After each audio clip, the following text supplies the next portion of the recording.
Hi guys, welcome to Pakistani father इंसान reaction में। उम्मीद करता हूं आप सब खैरियत से होंगे, जाओगे, खुश होंगे, आबाद होंगे। मेरा नाम मुजाहिद है। यार भाई साहब, ताइवान ने भारत से मांग ली है सबसे बड़ी चाइना के खिलाफ मदद और भारत ने ले लिया है तुरंत बड़ा एक्शन। ताइवान ने मदद मांग ली? अबे हाँ, वो भी चाइना के खिलाफ भाई, वो भी भारत और कहा जा रहा है भारत ने तुरंत मदद के लिए ऐलान कर दिया। अच्छा, चलो वीडियो वॉच करते हैं तभी पता लगे किस चीज के लिए मदद मांगी भाई ना, और किस तरह से भारत ने भाई सब ऐलान कर दिया मदद देने का। वॉच करते हैं भाई, कॉल ऑन करते स्टार्ट। दोस्तों, स्क्रीन पर एक तस्वीर आपको दिख रही होगी। ये वह देश हैं जिन्होंने भारत के साथ अपने रिश्तों को समय समय पर खराब करने की कोशिश की, जिसमें सबसे ऊपर मलेशिया है, जिसने भारत सरकार को 2019 में सिटीजनशिप एक्ट को लेकर क्रिटिसाइज किया था। और इसके बाद मलेशिया से जो भारी मात्रा में पाम ऑयल भारत खरीदता था, उसमें भारत ने गिरावट कर दी। इसके बाद बांग्लादेश है, जिसने अपने देश में मौजूद हिंदुओं पर अत्याचार किया। और चीन में जाकर मोहम्मद यूनिस ने भारत के नॉर्थ ईस्ट को लेकर विवादित टिप्पणी की। इसके बाद भारत की तरफ से बांग्लादेश को दी जाने वाली कई सुविधाओं को कैंसिल कर दिया गया। साथ ही कई सामानों पर बैन लगाने के अलावा बांग्लादेश की सबसे बड़ी इंडस्ट्री टेक्सटाइल इंडस्ट्री पर भी भारत ने बड़ा प्रहार किया।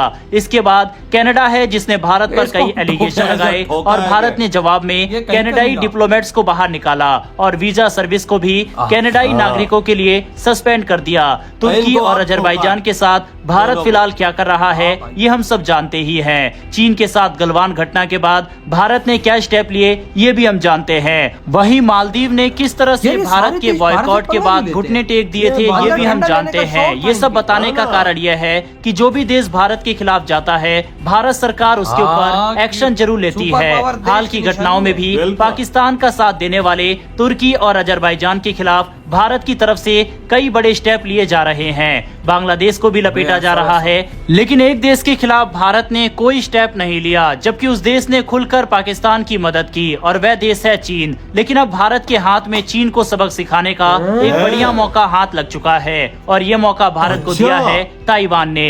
ताइवान ने भारत से एक रिक्वेस्ट की है। अगर भारत ये रिक्वेस्ट मान जाता है तो चीन के लिए यह एक बड़ा झटका होने वाला है। दरअसल 9 मई 2025 पंजाब के होशियारपुर जिले में एक चाइनीज PL-15E मिसाइल लगभग पूरी तरह सुरक्षित हालत में बरामद हुई। ये मिसाइल पाकिस्तान की तरफ से इंडियन एयरफोर्स को निशाना बनाने के लिए दागी गई थी, लेकिन ये ना तो फटी और ना ही पूरी दूरी तय कर पाई। इस मिसाइल की खास बात यह है कि ये चाइना की सबसे एडवांस एयर टू एयर मिसाइलों में से एक है। इसमें I saw radar Sikar, dual pulse rocket motor और 2 तरफा डाटा लिंक, जो इसे हवा में दुश्मन की विमान को ट्रैक और मार गिराने की जबरदस्त क्षमता देती है। लेकिन अब जब ये मिसाइल भारत के पास है तो इसके पूरे सिस्टम का अध्ययन किया जा सकता है, और यही बात दुनिया की बड़ी ताकतों को इसमें रुचि लेने पर मजबूर कर रही है। इस मिसाइल की रिकवरी के बाद सबसे पहले 5 आईज देशों ने भारत से संपर्क किया। ये 5 देश है अमेरिका, ब्रिटेन, कनाडा, ऑस्ट्रेलिया और न्यूजीलैंड। इन देशों के साथ साथ जापान और फ्रांस ने भी भारत से इस मिसाइल के डेटा को साझा करने का अनुरोध किया। वहीं इन देशों की रिक्वेस्ट के बारे में हमने वीडियो बनाकर आपको पहले ही जानकारी दी थी। इन देशों की दिलचस्पी का कारण साफ है, चाइना की बढ़ती ताकत और उसका आक्रामक रवैया। लेकिन अब ताइवान ने भी इस मिसाइल से जुड़ी जानकारी मांगी है, और यही बात इस पूरे मामले को और दिलचस्प बना देती है। चीन के J-20 स्टेल्थ फाइटर जेट में यही PL-15 मिसाइल लगाई जाती है, और ये सीधा खतरा है ताइवान के लिए। अब अगर भारत इस मिसाइल की कमजोरियों को ताइवान के साथ साझा करता है तो ताइवान अपने एयर डिफेंस सिस्टम और मिसाइल टेक्नोलॉजी को और बेहतर बना सकेगा। यहाँ एक बड़ा सवाल उठता है, अगर भारत और ताइवान के रिश्ते और मजबूत होते हैं तो इसका चाइना पर क्या असर पड़ेगा। देखा जाए तो अभी तक भारत ने ताइवान के साथ केवल गैर राजनयिक संबंध रखे हैं, लेकिन अगर दोनों देश रक्षा तकनीक, इंटेलिजेंस शेयरिंग और डिप्लोमेटिक सपोर्ट जैसे क्षेत्रों में साथ आते हैं तो ये चीन के लिए एक बड़ा सिरदर्द बन सकता है। ताइवान को भारत से मिसाइल डाटा मिलने का मतलब है चीन की एडवांस टेक्नोलॉजी भारत और उसके दोस्तों के निशाने पर है। चीन हमेशा से चाहता है कि उसके आसपास के देश उसके दबाव में रहे। पाकिस्तान को हथियार देकर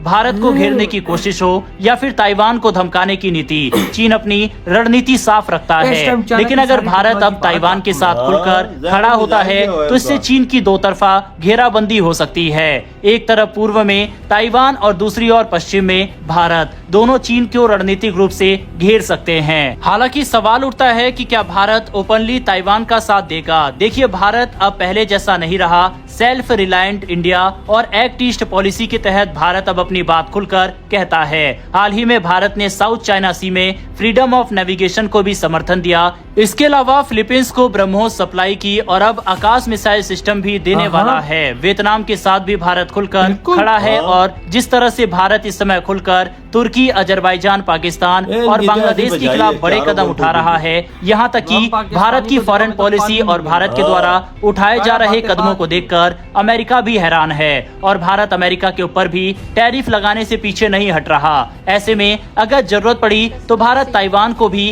वैसी ही रणनीतिक मदद दे सकता है, खासकर डिफेंस और टेक्नोलॉजी के क्षेत्र में। हालांकि अब सवाल ये भी उठता है कि चीन के खिलाफ जाकर और चीन से डायरेक्ट दुश्मनी मोल लेकर क्या भारत को फायदा होगा या नहीं। चलिए इसको समझते हैं। भारत और ताइवान की नजदीकी से भारत को काफी फायदे हो सकते हैं। पहला, चिप टेक्नोलॉजी में मदद। ताइवान सेमीकंडक्टर की दुनिया का किंग है। भारत को अगर टेक्नोलॉजी ट्रांसफर या निवेश चाहिए तो ताइवान सबसे भरोसेमंद पार्टनर बन सकता है। सेमीकंडक्टर चिप का इस्तेमाल मिसाइल से लेकर एयरक्राफ्ट और डिफेंस टेक्नोलॉजी से लेकर घर के अप्लायंसेस हर जगह होता है। ऐसे में यहाँ पर ताइवान की मदद भारत के लिए काफी ज्यादा महत्वपूर्ण हो सकती है। दूसरा, डिफेंस इंटेलिजेंस शेयरिंग। चीन की तकनीक को समझने में ताइवान की मदद भारत के लिए सोने पे सुहागा होगा।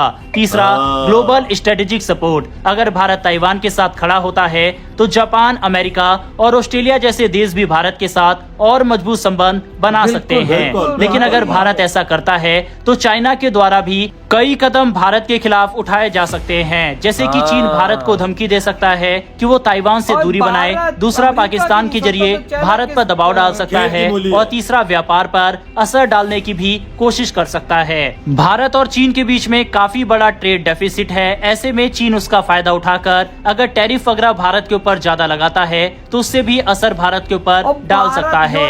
हालांकि दोस्तों, रिसेंट कॉन्फ्लिक्ट के दौरान जिस तरह से खुलकर पाकिस्तान को चीन की तरफ से कई महत्वपूर्ण जानकारी, साथ ही अपनी सैटेलाइट प्रोवाइड की गई, इनसे अलग भारत के साथ लड़ाई में चीनी डिफेंस सिस्टम, चीन के फाइटर जेट, चीन की आर्टिलरीज और चीन के सबसे advance air to air missile का इस्तेमाल पाकिस्तान की तरफ से किया गया। तो अब हमें भी ये मान लेना चाहिए कि अगर भारत और पाकिस्तान की भविष्य में लड़ाई होती है तो वो सिर्फ पाकिस्तान के फ्रंट पर नहीं बल्कि चीन के फ्रंट पर भी शुरू हो सकती है। यानी कि अब हमें तैयारी को टू फ्रंट वॉर मानकर करनी पड़ेगी और ये मानकर चलना पड़ेगा कि भारत अगर कोई कार्रवाई पाकिस्तान के ऊपर करेगा तो न सिर्फ डिप्लोमेटिक लेवल पर चीन खुलकर पाकिस्तान का साथ आएगा बल्कि हथियार और इंटेल वगैरह प्रोवाइड भी इनके द्वारा की जाएगी।